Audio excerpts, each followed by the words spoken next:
Hello students, our topic is Right to Education Act 2009। 4 अगस्त 2009 को ये parliament के द्वारा ये एक्ट पारित हुआ था। और इसकी जरूरत क्यों थी? अगर हम हिस्ट्री में इसके पीछे जाएं तो इसकी जरूरत इसलिए पड़ी है हमारे भारतवर्ष के अंदर कि जब कुछ बच्चे लगातार सरकार के प्रयासों से नहीं पढ़ पा रहे थे, कहीं पर अपने पेरेंट्स की काम में हाथ बटाते थे, कई बार गरीबी की वजह से नहीं आ पाते थे। पर इस एक्ट के बाद it is the duty of every parents and the state governments to provide free and the compulsory education to all children of the age group of 6 to 14. And under this act, these are the following rules which are implemented, which have to be followed by all the states of India.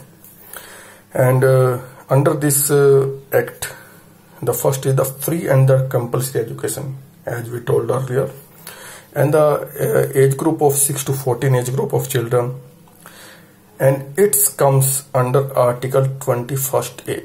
This enactment comes under Article 21A, Indian Constitutional Article. तो ये भारत का जो संविधान 21A था, उसके तहत उसके अंदर इस एक्ट को डाला गया है। और अगर ये इनेक्टमेंट के बाद जब अमेंडमेंट हुआ कॉन्स्टिट्यूशन में, तो उसके तहत एक आर्टिकल 21 बनाया गया। और 21A आर्टिकल उसको हम कह सकते हैं कि अगर आपसे पेपर में क्वेश्चन पूछा जाए कि राइट टू एजुकेशन एक्ट किस आर्टिकल से डील करता है, तो 21 है। और इस एक्ट को लागू करने के साथ ही हमारा जो भारत है वो 135 देशों के ग्रुप में शामिल हो गया है। ऐसा एक एक्ट 135 देशों में भी लागू है आज की डेट में। और ये जो 21A आर्टिकल इसमें ऐड किया गया था, ये अमेंडमेंट कौन सा था? 86 अमेंडमेंट एक्ट, जो कि 2002 में किया गया था। अब 2002 और 2009 में डिफरेंस आप नहीं समझ पा रहे होंगे कि ये पहले तो ये एक कोशिशें चल रही थी और उसके तहत एक 21A आर्टिकल पहले बना दिया गया था। अभी एक ऐसा एक कानून बनाया जाएगा, पर उस पर सहमति नहीं हो पा रही थी। उसकी अभी हिस्ट्री में हम जाएंगे थोड़ा आगे, तो आपको बताएंगे कि क्या समस्या थी उस वक्त।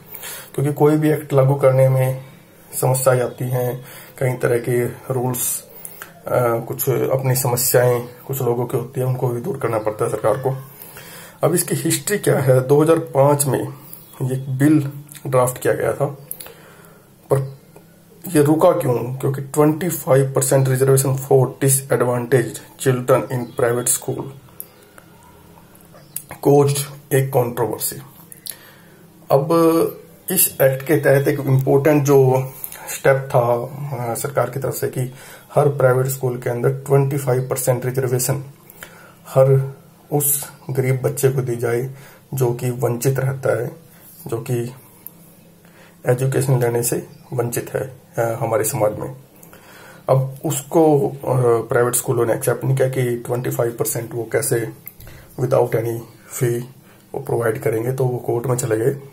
तो कोर्ट में जाने के बाद फिर सुप्रीम कोर्ट से 7 मई 2014 को एक रूल उसने जो राइट टू एजुकेशन एक्ट के ऊपर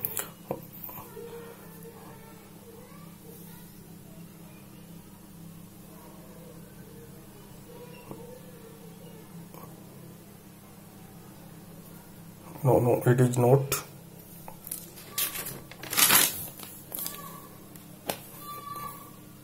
it is the we can say that it is April 12, 2012 Supreme Court gave orders regarding the 25% admission in private school।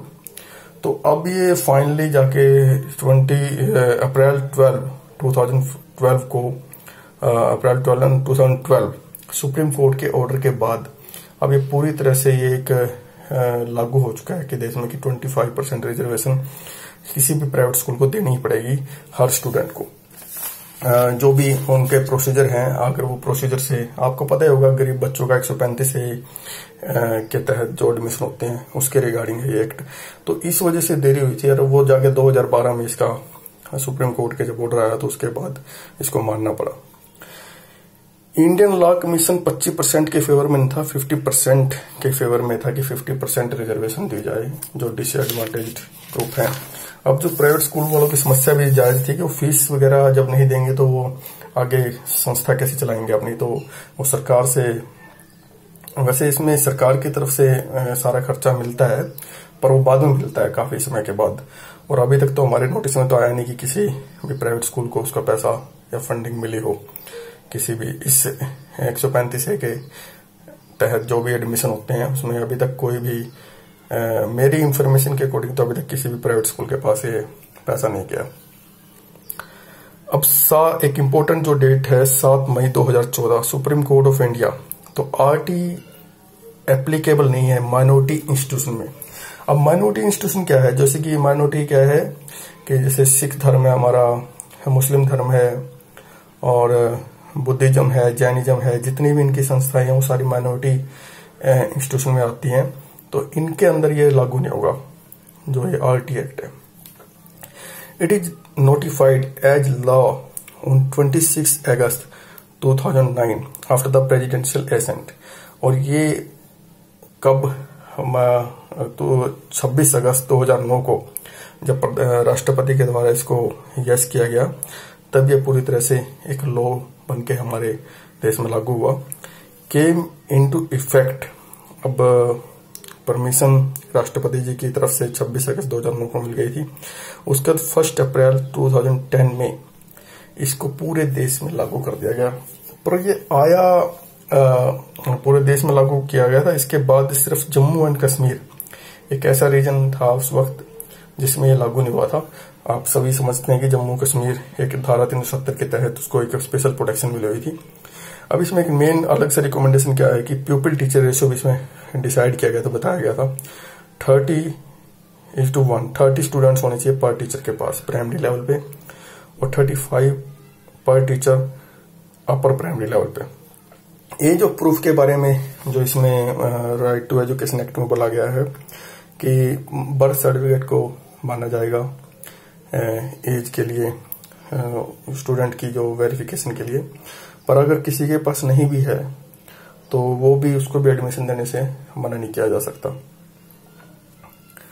School teacher will need adequate professional degree with in 5 years और else will lose job.